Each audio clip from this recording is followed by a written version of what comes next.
রংপুরের ঘটনা।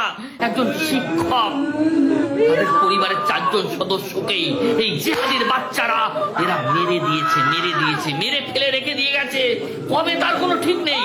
তার পচা গলা দেহ পাওয়া গেছে, গা যেন টকবক করে ফুটছে। আমি আমাদের ভারত সরকারকে রিকোয়েস্ট করব, বাংলাদেশে যত হিন্দু আছে তাদের ভারতবর্ষে নিয়ে আসুন। আর যদি না আনতে পারেন তাহলে বাংলাদেশ দখল করে হিন্দুদের জন্য আলাদা রাজ্য তৈরি করে দিই। এই শালা, যে 4 জন রংপুরে মারা গেছে তারা কি মুসলমান মারছে? এই উগ্রবাদী সন্ত্রাসীরা, কথার উত্তর দে। তোরা একটা নিউজ ভালোভাবে শুনবি না, দেখবি না, জানবি না, তোরা উগ্রবাদী পোস্ট করবি, তাই না? এই তোদের কলকাতায় যে কিছুদিন আগে আমাদের 6 জন বাংলাদেশি মারা গেছে আগুনে পড়ে, আমরা কি সেটা নিয়ে কোনো ভিডিও বানাইছি? কি কেউ কোনো প্রতিবাদ করছে?